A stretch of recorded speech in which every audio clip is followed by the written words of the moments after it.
Hello students, આ લેક્ચરની અંદર આપણે MS વિઝિયોમાં જે બેઝિક શેપ જોયા હતા એની અંદર ટેક્સ્ટ કેવી રીતે એડ કરવા, એનું બેકગ્રાઉન્ડ કેવી રીતે જનરેટ કરવું એ જોઈશું. Adding text to a diagram and formatting the text. Okay, just શેપની અંદર ડબલ ક્લિક કરશો એટલે તમને ટેક્સ્ટને એન્ટર કરવા દેશે. There is no need to create a text box as required in Microsoft Word or PowerPoint shapes. Visio does this automatically for you. MS વર્ડની અંદર જો તમે વર્ક કરતા હશો તો એમાં એક શેપ લીધેલો હશે ને એની અંદર તમારે કાંઈક ટેક્સ્ટ રાઇટ કરવા હશે તો તમારે કમ્પલસરી એક ટેક્સ્ટ બોક્સ લેવું પડશે.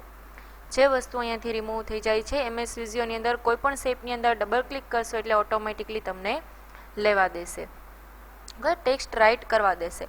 હવે એ ટેક્સ્ટને ફોર્મેટ કરવા છે તો એ ટેક્સ્ટને સિલેક્ટ કરીને default format for text in Visio is Arial 8 point font. The most effective way to format is to enter all of the text, then format all of the shapes at once. To do this, click on the one of the shape to select it, hold down the shift key and click on another shapes you wish to format.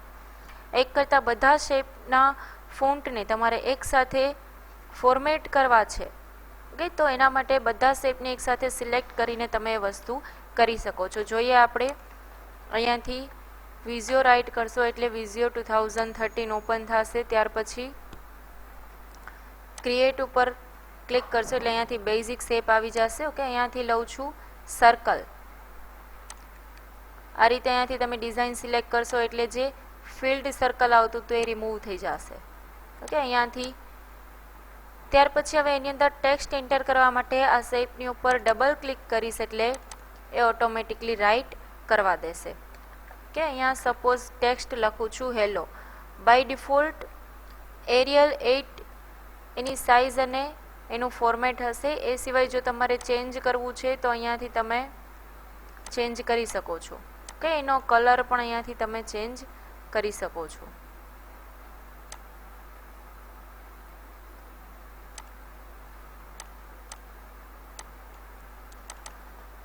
કે એટલે એ automatically જેટલી એની space required હશે એટલી લઈ લેશે અને બાકીની space છે એ રિમૂવ કરી દેશે.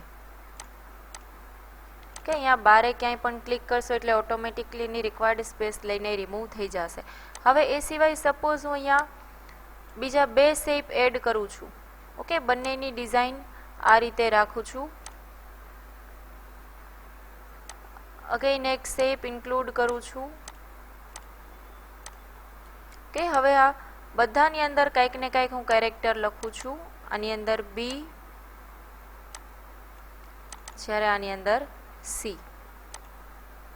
ઓકે, તો હવે આ ત્રણેયના કેરેક્ટર્સને મારે એકસાથે ફોર્મેટ કરવા છે તો ત્રણેયને એકસાથે સિલેક્ટ કરીશ. પહેલાં કોઈ બી એક શેપને સિલેક્ટ કરવાનો, ત્યાર પછી શિફ્ટ કી હોલ્ડ કરીને બીજો શેપ સિલેક્ટ કરવાનો, અગેન શિફ્ટ કી હોલ્ડ જ રાખીને ત્રીજો શેપ સિલેક્ટ કરવાનો. એટલે આ ત્રણેય શેપ એકસાથે સિલેક્ટ થઈ ગયા છે. હવે એ ત્રણેય શેપના ફોન્ટને અહીંયાથી હું ચેન્જ કરી શકું છું. કે સપોઝ અહીંયાથી યલો કલર સિલેક્ટ કરીને એની સાઇઝ ઇન્ક્રીઝ કરું છું 60. તો આ રીતે તમે જોઈ શકો છો એકસાથે ત્રણેયના જે કેરેક્ટર્સ છે અહીંયાથી ચેન્જ થાય છે. કે અહીંયાથી જો એકસાથે વધારે શેપના કેરેક્ટર્સને ટેક્સ્ટ બોક્સને તમારે ફોર્મેટ કરવા છે તો તમે આ રીતે કરી શકો છો, shift key press and hold કરીને. કે તો આ સ્ટેપ હતા ટેક્સ્ટ એન્ટર કરવાના શેપની અંદર અને એને ફોર્મેટ કરવાના. સેકન્ડ છે creating a background. For the menu on the left side of the screen click on backgrounds. Click on a design, drag it over your painting, drawing and drop it. કે હવે અહીંયાથી તમારે કાંઈ background select કરવા છે તો એમાં કીધું છે અહીંયાથી મેનુમાંથી તમારે બેકગ્રાઉન્ડ સિલેક્ટ કરીને એમાં જો કાંઈ તમારે ઇફેક્ટ જોઈ છે તો ઇફેક્ટ પણ આપી શકો છો ડિઝાઇનિંગમાંથી. ઓકે, આ રીતે તમારે બેકગ્રાઉન્ડ સિલેક્ટ કરવું છે. જો શેપ ઉપર સિલેક્ટ રાખશો તો શેપમાં પણ તમને બેકગ્રાઉન્ડ કરીને આપશે આ રીતે.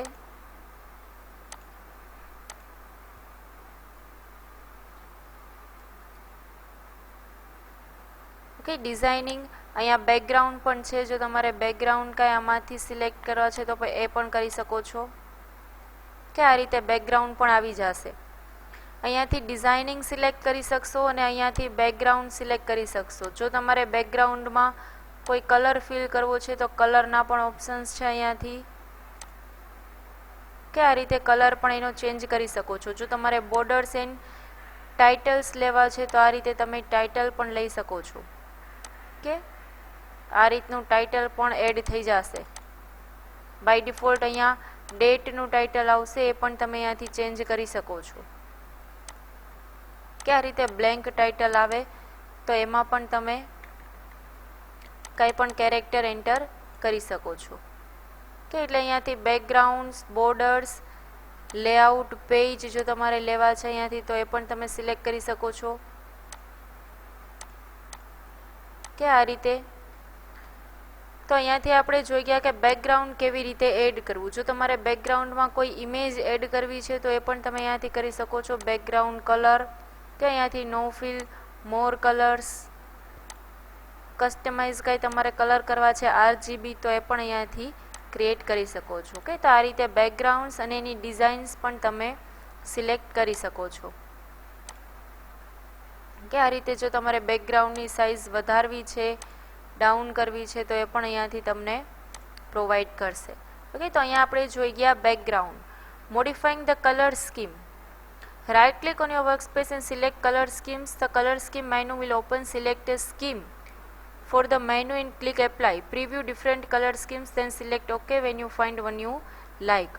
અહીંયાથી જે આપણે આ બેકગ્રાઉન્ડ લીધેલું છે એ જ અહીંયા વાત થાય છે કે જો બેકગ્રાઉન્ડમાંથી તમારે કોઈ કલર સ્કીમ લેવી છે, કે અહીંયાથી બેકગ્રાઉન્ડ કલર એમાંથી જે સ્કીમ કે થીમ તમારે કોઈ પણ સિલેક્ટ કરવી છે તો એ પણ તમે અહીંયાથી કરી શકો છો. એનું description. Sometimes you need to change the colour of one or two shape.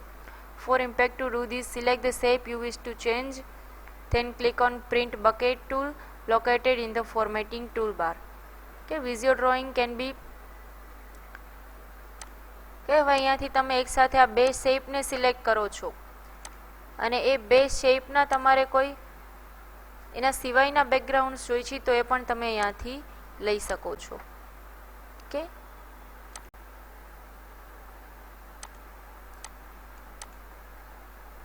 અહીંયાથી કોઈ વસ્તુ તમારે ઇન્સર્ટ કરવી છે તો અગેન એ પણ તમને અહીંયાથી ઇન્સર્ટ કરવા દેશે. આ બે ટૂલ સિલેક્ટ કરશો તો એ બે ટૂલની વચ્ચે જ તમને ઇન્સર્ટ કરીને આપશે, કે તો અહીંયા આપણે જોઈ ગયા કે બેકગ્રાઉન્ડ કેવી રીતે જનરેટ કરવું અને શેપની અંદર ટેક્સ્ટ કેવી રીતે એન્ટર કરવા. હવે અહીંયાથી એક લાસ્ટ સ્ટેપ છે MS Visio for designing and documentation, કે અહીંયાથી આ આખા જે ફ્લો ચાર્ટ તમે ડ્રો કરેલો છે એને તમારે વર્ડની અંદર પેસ્ટ કરવો છે કે પાવર પોઈન્ટની અંદર પેસ્ટ કરવો છે તો એના માટે છે from the Visio toolbar select edit and copy drawing. અહીંયાથી આજે મેં ડ્રોઈંગ કરેલું છે અહીંયાથી હોમમાંથી કોપી કરીશ એટલે આ કમ્પ્લીટ જે મારું ડ્રોઈંગ છે એ કોપી થઈ ગયું છે. ઓકે, હોમમાંથી કોપી બટન. ત્યાર પછી અહીંયાથી હું કોઈ પણ એક વસ્તુ ઓપન કરું છું, વર્ડ 2013. વર્ડની અંદર બ્લેન્ક ડોક્યુમેન્ટ લઈશ એટલે અહીંયાથી ડાયરેક્ટ મને પેસ્ટનો ઓપ્શન મળશે.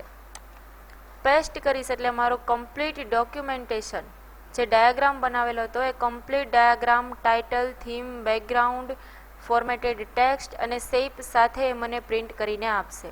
તો આ મેં વર્ડની અંદર પેસ્ટ કરેલું છે, એ જ રીતે પાવર પોઈન્ટની અંદર પણ તમે એને પેસ્ટ કરી શકો છો, કે અહીંયાથી બ્લેન્ક પ્રેઝન્ટેશન, અહીંયાથી ડાયરેક્ટ પેસ્ટ. જેવું તમે ઓપન કરશો તમને પહેલાં જ અહીંયા સિમ્બોલ હાઇલાઇટ થયેલો આવશે પેસ્ટનો, કે કમ્પ્લીટ ડાયાગ્રામ જે રીતે વર્ડમાં પેસ્ટ થયો એ જ રીતે પાવર પોઈન્ટમાં પણ તમે પેસ્ટ કરી શકો છો, કે તો અહીંયાથી એ જ સ્ટેપ હતા એડિટમાંથી paste. To change your drawing, double click on it. When still in PowerPoint or Word, Visio will open within PowerPoint or Word for its what is called in place editing. હવે in place editing શું છે? Suppose મેં અહીંયા વર્ડની અંદર આ વસ્તુ place કરી દીધી. હવે અહીંયાથી જો મારે ચેન્જ કરવું છે, અહીંયા સપોઝ હેલોની જગ્યાએ મારે બીજો કાંઈ કેરેક્ટર રાઇટ કરવું છે તો એના ઉપર ક્લિક કરીશ એટલે ડાયરેક્ટ એ અહીંયા ઓપન થશે. હેલોની જગ્યાએ અહીંયા વેલકમ લખું છું, કે અગેન આને તો ડાયરેક્ટ તમને ઇફેક્ટ ક્યાં જોવા મળશે? અહીંયાથી. ઓકે, ઇટ મીન્સ કે અહીંયાથી તમે જો કંઈ ચેન્જીસ ઓપન કરશો તો અહીંયા વર્ડની અંદર જ તમને આ વિઝિયો છે એ ઓપન કરીને દેશે. ઓકે, અહીંયા મેં વર્ડની અંદર ડબલ ક્લિક કરેલું હતું તો એ ડાયરેક્ટ મને અહીંયાથી વિઝિયો ઓપન કરીને આપતું હતું. આને કહેવાશે ઇન પ્લેસ એડિટિંગ. ઓકે, ત્યાર પછી છે MS Visio for designing and documentation. Project management software program developed sold by Microsoft. Okay, આ કમ્પ્લીટ પ્રોડક્ટ છે માઇક્રોસોફ્ટની છે. Design to assist a project manager in project planning, assigning resources to task, progress tracking, budget management and analyse workload. કે આ બધી વસ્તુ છે CAD કે MS વિઝિયો તમને સપોર્ટ કરે છે. અહીંયા અગેન 2 એડિશન્સ એની આપેલી છે. Being a part of Microsoft office, it is never included in any office suite. Currently it is available in 2 additions. અહીંયા એને જ કીધેલું છે કે અત્યારે આ 2 જ એડિશનમાં એ અવેલેબલ છે, સ્ટાન્ડર્ડ અને professional. Project creates budgets based on assignment work and cost of resources. જે ટાઈપનું તમારે ડ્રોઈંગ હશે એ ટાઈપનો એનો કોસ્ટ હશે. એટલે જો તમારે સિમ્પલી ડ્રોઈંગ કરવા માટે પણ આપવું છે તો અગેન એનો પણ કોસ્ટ લાગશે. Resource definitions, people, equipment and materials can be shared between projects using a shared resource pool. અહીંયાથી આપણે જોઈ ગયા કે એક જે ડાયાગ્રામ વિઝિયોમાં બનાવેલો છે એ વર્ડમાં તમે કોપી પેસ્ટ કરી શકો છો. ઇટ મીન્સ કે એ ફાઇલને કોઈ પણ જગ્યાએ તમે શેર પણ કરી શકો છો, કે એ શેર્ડ રિસોર્સ પૂલની અંડરમાં આ વસ્તુ આવશે કે જે તમે ફાઇલ શેર કરો છો.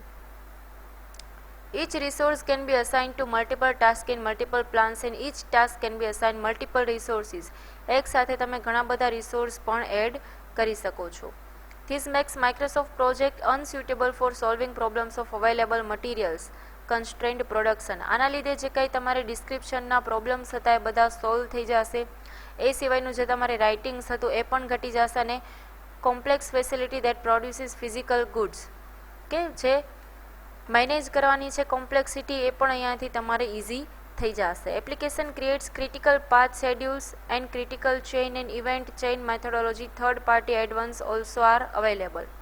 જો કાંઈ થર્ડ પાર્ટી એપ્લિકેશનને તમારે ઇન્ક્લુડ કરવી છે, ગમે તે એપ્લિકેશનના તમારે ડાયાગ્રામ બનાવે છે તો અહીંયાથી એ ઓટોમેટિક બધા જ શેપ અને બધા જ રિસોર્સિસ તમને એડ કરીને આપશે. Additionally Microsoft project can identify different classes of users. Different classes of users can have differing access levels to projects, view and other data. જે ટાઈપનો તમારે પ્રોજેક્ટ હશે એ ટાઈપનો તમારો ડાયાગ્રામ બનશે, એ ટાઈપના અલગ અલગ શેપ આવશે. એવું નહીં કે એક જ જાતના શેપ તમે બધી એપ્લિકેશનમાં ડ્રો કરો. જો નેટવર્ક રિલેટેડ એપ્લિકેશન છે તો એમાં તમારે નેટવર્ક ટાઈપના શેપ મૂકવા પડે. રાઉટર્સ જેવા શેપ પણ અહીંયાથી તમને ઓટોમેટિક મળી જશે. નેટવર્ક તમે સિલેક્ટ કરશો એટલે એમાં router, printer, computer, keyboard, mouse આ બધા શેપ તમને બેઝિક શેપ નેટવર્કના એ નેટવર્ક એડિશનની અંદર તમને મળી જશે. Calendar, view, table, filter, fields are stored in enterprise global which can be shared by all users. આ ટાઈપના કસ્ટમ ઓબ્જેક્ટ્સ પણ તમે બનાવી શકો છો, જેમ કે કેલેન્ડર ટૂલ, કેલેન્ડરનો શેપ, વ્યૂ તમારે બનાવવું છે, ટેબલ તમારે આની અંદર જનરેટ કરવું છે તો એ ટાઈપના કસ્ટમ શેપ પણ તમે પોતાના એડ કરી શકો છો. તો આ રીતના MS વિઝિયોની અંદર પ્રેક્ટિકલી કોઈ પણ ડાયાગ્રામ પણ પૂછાઈ શકે છે. ઇન શોર્ટ કે એની અંદર તમારે ફ્લો ચાર્ટ છે ડ્રો કરવાના છે. ઓકે, તો અહીંયાથી આ બધા જ સ્ટેપ્સ આપણે જોઈ ગયા. MS વિઝિયો શું છે, ડોક્યુમેન્ટેશન પ્રોજેક્ટનું કેવી રીતે એમાં ઇન્ક્લુડેડ છે, કે steps to insert Visio drawing into other Microsoft office documents, એટલે કે વિઝિયોના જે આપણે કોપી અને પેસ્ટ કરેલા વર્ડ અને પાવર પોઈન્ટમાં એના સ્ટેપ્સ, અને ત્યાર પછી steps four creating new diagram. Okay, આ બધી વસ્તુ આપણે જોઈ ગયા. બેકગ્રાઉન્ડ કેવી રીતે સેટ કરવું, શેપની અંદર ટેક્સ્ટ કેવી રીતે એન્ટર કરવા, ત્યાર પછી કઈ રીતે MS વિઝિયોનું જે ડ્રોઈંગ છે એ બીજા કોઈ એપ્લિકેશન કે ટૂલની અંદર કોપી અને પેસ્ટ કરવું, કે આ બધી જ વસ્તુ આપણે MS વિઝિયોની અંદર જોઈ ગયા. તો અહીંયા ચેપ્ટર નંબર 9 છે એ કમ્પ્લીટ થાય છે. કે થેન્ક યુ.